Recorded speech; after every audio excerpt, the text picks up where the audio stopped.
ẹjá tún máa kíra wa pé a kú dédé àsìkò yìí níbi yòówù kẹ́tì láǹfààní láti máa darapọ̀ mọ́ wa lórí ìkànnì àrólé bàbá 1010 TV2 níbi tá a ti ń ṣe bẹ́ẹ̀ mú ìròyìn wá lájà balẹ̀ ìkànnì tó gbóúnjẹ fẹ́gbẹ́ tó tún ṣe bẹ́ẹ̀ tó gbàwó bọ̀ látàrí ìròyìn àjà balẹ̀ tá a mú wá fún wa. Orúkọ níròyìn kò yí padà, àyànfẹ́ Elédùmarè yìí náà ni ìròyìn fún ti àsìkò yìí òun náà lélẹ̀ ẹjá yẹ kókó inú rẹ̀ wò ṣáájú ẹ̀kúnrẹ́rẹ́ ìròyìn náà. Ọwọ́ iléeṣẹ́ ọlọ́pàá ìpínlẹ̀ Enugu ti tẹ àlòkù sójà kan àti àwọn mẹ́rin àwọn mìíràn tó jọ ń digunjalè ní ìpínlẹ̀ ọ̀hún. Ọwọ́ ti tẹ pásítọ̀ ilé ìjọsìn tó pa èèyàn láti fi ṣe oògùn awọ́rò nílùú Ìbàdàn. Ní ìpínlẹ̀ Anambra, ọwọ́ ti tẹ ọmọ ọdún 18 tó wà nínú ẹgbẹ́ òkùnkùn nínú èyí tí wọ́n sì bá ìbọn AK-47 lọ́wọ́ rẹ̀.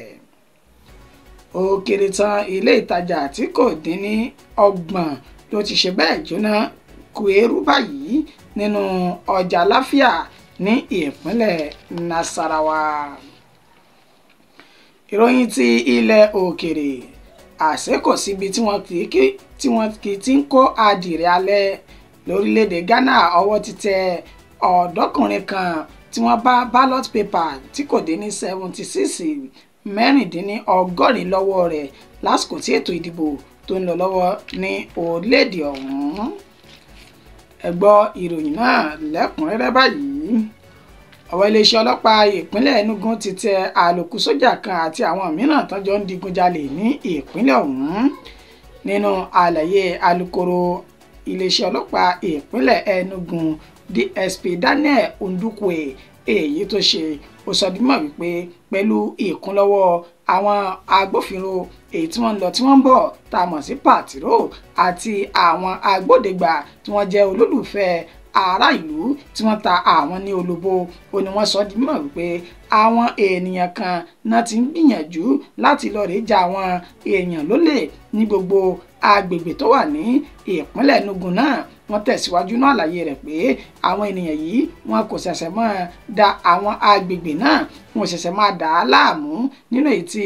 ọwọ́ pálábá wọn tó ti ṣe bẹ́ẹ̀ tó ti ṣẹ́gi nígbà tí ó ń ka orúkọ àwọn ènìyàn 8 nínú ìta àti rí ẹni tó jẹ́ ọmọ ogun ilẹ̀ yìí tẹ́lẹ̀ rí tí wọ́n ti fi ọwọ́ sí júwe lé fún ṣùgbọ́n tó wá padà ya kọ́ńtà sígboro báyìí pẹ̀lú iṣẹ́ ìdigunjalè èyí tó yàn láàyò. Ó fi orúkọ àwọn ènìyàn náà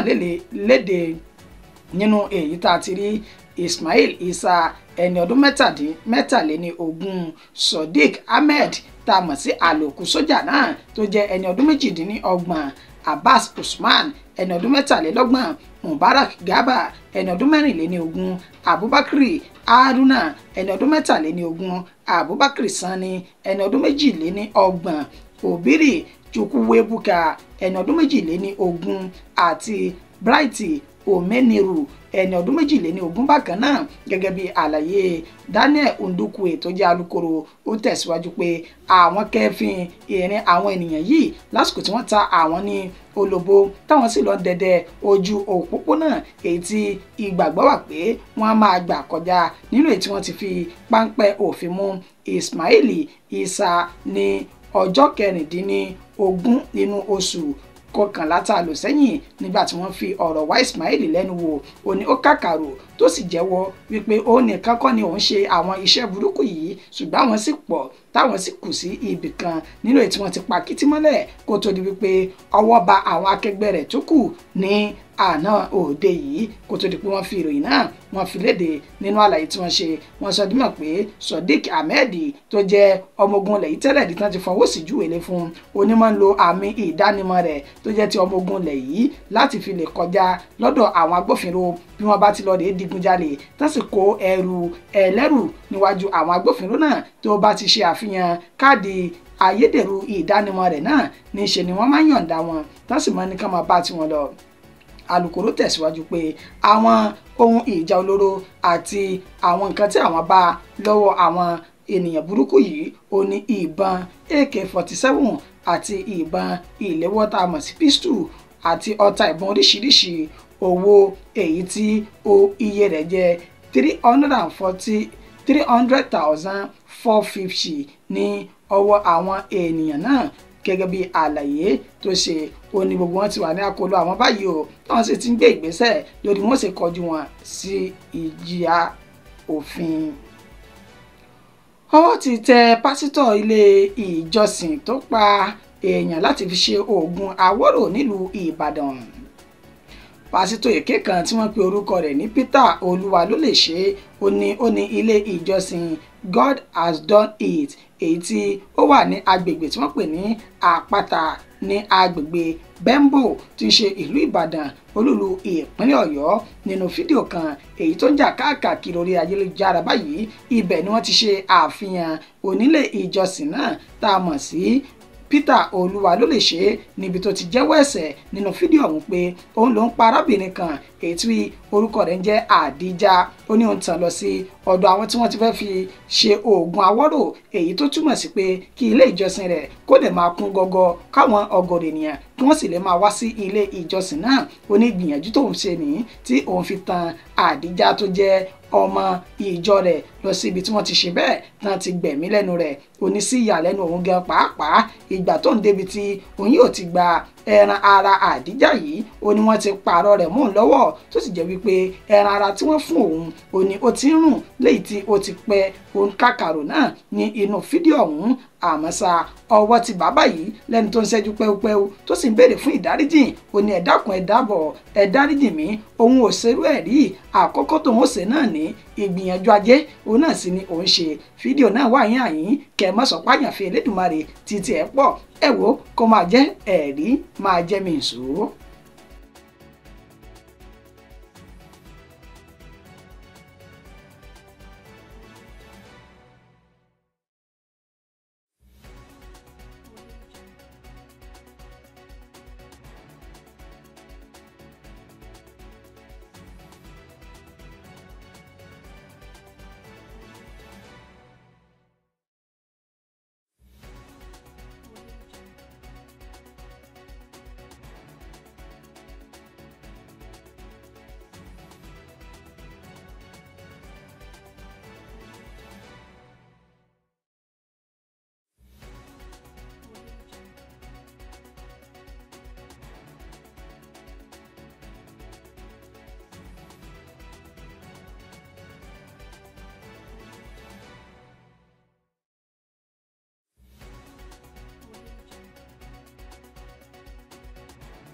Ẹ káàbọ̀ padà.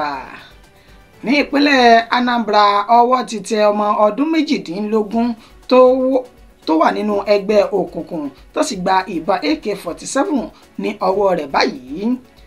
Gẹ́gẹ́ bí wọ́n ṣe fi ìròyìn náà léde ọmọ ọdún 18 tó orúkọ rẹ̀ jẹ́ Miracle Nwakafo ó ní ọwọ́ ti bà ní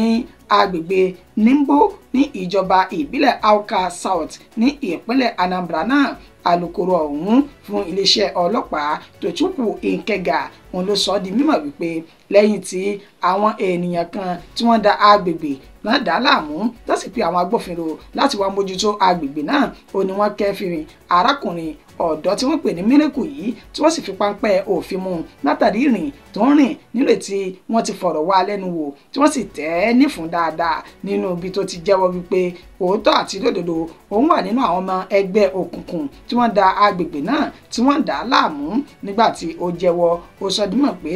àwọn ní ìbọn ìléwọ́ àti àwọn ohun ìjà olóró táwọn máa ń lò láti fi kọjú ìjà síra wọn nígbà tí ìjà bá bẹ́ sílẹ̀ láàrin ẹgbẹ́ òkùnkùn méjèèjì. Ó ní ó mú àwọn lọ sí agbègbè tán pè ní Ubu Ofu tó wà ní Awka. Níbẹ̀ ni ó ti jẹ́wọ́ ló ti fi ibi tí wọ́n tọ́jú ìbọn AK-47 náà tí wọ́n tọ́jú rẹ̀ sí òun àti àwọn akẹgbẹ́ rẹ̀ tí wọ́n jọ wà ní inú ẹgbẹ́ òkùnkùn yìí. Ó ní wọ́n ti ń lépa wọn báyìí ṣùgbọ́n tí ọwọ́ kò tí ì bá àwọn akẹgbẹ́ rẹ̀ tó sì jẹ́ wípé ó ti ràn wọ́n lọ́wọ́ lórí ìwádìí wọn láti fi páńpẹ́ òfin mú àwọn tó kù. Bẹ́ẹ̀ bá sì wá gbàgbé nínú oṣù kẹwàá ọjọ́ kọkànléníogún oṣù kẹwàá tá a lò sẹ́yìn ó ní ìjà láàrin àwọn ọmọ ẹgbẹ́ òkùnkùn ló wáyé ní agbègbè Nimbo àti Nodu Okuno nínú èyí tí ọ̀gọ̀rọ̀ ẹ̀mí tó ti bá ìṣẹ̀lẹ̀ náà lọ. Gẹ́gẹ́ bí ìròyìn náà bó ṣe tẹ̀ wá lọ́wọ́ nígbà náà lọ́hùn, ènìyàn 13 ọ̀tọ̀ọ̀tọ̀ ó ní àwọn ọmọ ẹgbẹ́ òkùnkùn náà ó ní wọ́n fi ẹ̀mí rẹ̀ ṣòfò nínú ìkọlù ìwọ́jùmí èmi òjò èyí tí ó wáyé láàrin àwọn méjèèjì. Àmọ́sá alukoro Nkega ó ní àwọn tí ń ṣe ìwádìí àwọn lọ lórí bí àwọn sì fi páńpẹ́ òfin mọ́ àwọn tó kù tí wọ́n sì ti ní arákùnrin Miracle Nwakafo ó ti wà ní gbàgà àtìmọ́lé báyìí. Ó kéré tán ilé ìtajà tí kò dín ní 30 ló ti ṣe bẹ́ẹ̀ jóná kú eérú nínú ọjà ńlá Láfíà ní Nasarawa. Gẹ́gẹ́ bí ìròyìn náà bó ṣe ti ń tẹ̀ wá lọ́wọ́ ní ọjọ́bọ̀ tí ń ṣe Thursday ní nǹkan bíi dédé agogo 9:30 ó ní ìṣẹ̀lẹ̀ náà ó ṣẹlẹ̀ tó sì sọ di mímọ̀ pé iná náà ló jó láti aago 9:30 alẹ́ ọ̀hún títí di ọjọ́ Jímọ̀ tí ń ṣe ọjọ́ 6 inú oṣù yìí yún àná òde yìí. Nínú àlàyé tí ẹni tí ó ní ilé ìtajà kan nínú ìṣẹ̀lẹ̀ ọ̀hún Musa Abdullahi èyí tó ṣe fún àwọn oníròyìn ó ní iná náà làwọn kò mọ ohun tó ṣokùnfà jíjó rẹ̀ ó ní ṣùgbọ́n àwọn gbìyànjú láti pe àwọn panápaná kí wọ́n wá dẹ́kun iná ọ̀hún ó ní àwọn panápaná náà wọ́n gbìyànjú láti tètè débi tí ìjàmbá iná náà tó ti ń ṣẹlẹ̀ ó ní ṣùgbọ́n látàrí wípé àwọn ará inú ọjà náà ó ní wọ́n ti da ìdọ̀tí oníranran tó ti dá sí gbogbo ojú ọ̀nà tí ọkọ̀ lè gbà wọlé nínú ètí iná gan tó ti jó débi tí ìṣẹ̀lẹ̀ tó ti jó débi tí àwọn ènìyàn náà tán lè gbà wọlé láti pa iná tí ń kọ orin lọ yìí ó ní gbogbo eléyìí òun ló fà á tí akitiyan àwọn àjọ panápaná náà tó fi já sí pàbó tí ọjà tí ilé ìtajà tó jẹ́ 30 tí gbogbo ẹ̀ tó sì jóná gbùgbù nínú ètí ogunlọ́gọ̀ dúkìá àti ohun olówó iyebíye tí wọ́n ti bá ìṣẹ̀lẹ̀ náà lọ. Nígbà tí ó tún tẹ̀síwájú nínú àlàyé rẹ̀ ó ní ilé ìtajà títò òun tí ń ta bàtà nínú ètí ó ti sọ òun di ẹ̀dùn arìnlẹ̀ báyìí ó ní ilé àwọn ránṣọ tó jẹ́ ilé ìtajà ránṣọ ó ní kò dín ní 10 tí iná náà tó jó ó ní bẹ́ẹ̀ náà ni ibi tí wọ́n ti ń ta aṣọ ta bàtà àti oríṣiríṣi ohun olówó iyebíye tí gbogbo ẹ̀ tó bá ìṣẹ̀lẹ̀ iná náà lọ. Bẹ́ẹ̀ bá wá gbàgbé ìṣẹ̀lẹ̀ ìjàmbá iná ó ní ó ti ń ṣọṣẹ́ láti bí ọ̀sẹ̀ mélòó kan sẹ́yìn báyìí ní orílẹ̀-èdè Nàìjíríà nínú ìta sì tún mú wá fún wa lánàá pẹ̀lú bí ọmọ ọdún 9 kan bó ti ṣe bẹ́ẹ̀ dáná sun ilé àwọn òbí rẹ̀ ní ìpínlẹ̀ Kwara nílùú Ìlọrin. Gẹ́gẹ́ bí ìròyìn náà tẹ́ ẹ̀ bá gbàgbé ọmọ òun ló ń fi ìsáná ṣeré látàrí pé ó fẹ́ yin báńgà tó fi tọ́jú báńgà náà sí abẹ́ ibùsùn àwọn òbí rẹ̀ nínú èyí tí wọ́n ti jáde lọ tí wọn kò sì lérò pé ọmọ yìí ti ṣe iṣẹ́ burúkú náà sí abẹ́ aṣọ kó tó di wípé wọn ò dé níṣe ni iná ó ti jẹ gbogbo ilé náà tó ti jó kanlẹ̀. Ìkànnì Àròlé Bàbá 1010 TV2 ìwọ̀n pé gbogbo àwátàjẹ́ olólùfẹ́ àti elétí ìgbọ́ wípé ẹja máa kíyèsára lásìkò ọ̀gbẹlẹ̀ tá a wà yìí torí pé bí nǹkan bá dún pẹ́rẹ́ báyìí iná náà ò ní mú jáde tó sì máa ń sọ di orin. Àárọ̀ gbogbo àpé ẹja ya ikọ̀ ojú ni alákànfin sọrí bí a bá ń jáde ẹja rí dájú wípé a pa àwọn iná ẹ̀lẹ́tíríkì ilé wa ká sì ṣe bẹ́ẹ̀ ká mójútó àwọn ohun ìdáná wa bíi gáàsì kí ètò ààbò tó péye kó lè máa wà lórí dúkìá àti ẹ̀mí gbogbo wa. Ìròyìn ti ilẹ̀ òkèrè àṣé kò síbi tí wọn kò ti ń kó adìẹ alẹ́ báyìí bẹ́ẹ̀ kò síbi tí wọn kì í ti ń dáná alẹ́ ọbẹ̀ ni wọ́n ń ṣe bẹ́ẹ̀ tó máa ń dùn jura wọn lọ. Níṣe ni ìṣẹ̀lẹ̀ náà yanilẹ́nu lórílẹ̀‐èdè Ghana pẹ̀lú bí ọwọ́ ti bá arákùnrin kan èyí tí wọ́n bá káàdì ìdìbò ìwé ìdìbò ballot papers èyí tí òǹkà rẹ̀ jẹ́ 76 lọ́wọ́ rẹ̀ lásìkò tí ètò ìdìbò ń lọ lọ́wọ́ ní orílẹ̀‐èdè ọ̀hún ní agbègbè tí wọ́n pè ní Atwima Faose ní Ashanti ó ní ọwọ́ ti bá arákùnrin náà lẹ́ni tí wọ́n kẹ́fìn pé ó tọ́jú ballot paper èyí tó jẹ́ 76 sí àpò tí wọn kò sì mọ ìdí abájọ tó fi ṣe bẹ́ẹ̀ kó tó di pé àwọn agbófinró wọn fi páńpẹ́ òfin mú tó sì ti ń fi ọ̀rọ̀ wá lẹ́nu wò lórí kí lórí lọ́bẹ̀ tó fi wàrú ọwọ́. Bákan náà ni ọmọ tún ṣe rí ní Holy Unit ti Assemblies of God Church èyí tó wà ní Ebukuma ní West Constituency ìyún ní Ashanti ọ̀hún níbi tí wọ́n ti sọ di mímọ̀ wípé ní Accra níbi tí wọ́n ti sọ di mímọ̀ wípé àwọn olùdìbò kan àwọn olóṣèlú kan ó ní wọ́n wa ọkọ̀ oúnjẹ bọ̀bìtì tí wọ́n wà wọ̀bì tí ètò ìdìbò títí ń lọ lọ́wọ́ tó sì fẹ́ máa fún àwọn ènìyàn ní oúnjẹ. Wọ́n ní èrò àwọn ènìyàn náà ó ní pé kán máa pín oúnjẹ fáwọn èèyàn láti fi ra ọkàn wọn síbi ètò ìdìbò kí wọ́n lè dìbò fún ẹgbẹ́ wọn kó tó di pé ọ̀rọ̀ náà ó di ariwo nínú ètí àwọn agbófinró tí wọ́n ti lé wọn kúrò nínú gbàgà tó ti ń di ìbò náà tó sì ti ní kàlàáfíà kó máa jọba ní ibẹ̀. Èyí ló wá ń ya àwọn ọmọ orílẹ̀-èdè Nàìjíríà lẹ́nu pé àṣé kò síbi tí wọn kì í ti ń dáná alẹ́ lóòótọ́ ọbẹ̀ ló máa ń ṣe bẹ́ẹ̀ tó máa ń dùn jura wọn lọ pẹ̀lú ètò ìdìbò orílẹ̀-èdè Nàìjíríà àti torílẹ̀-èdè Ghana tó ń lọ lọ́wọ́ ní orílẹ̀-èdè náà báyìí.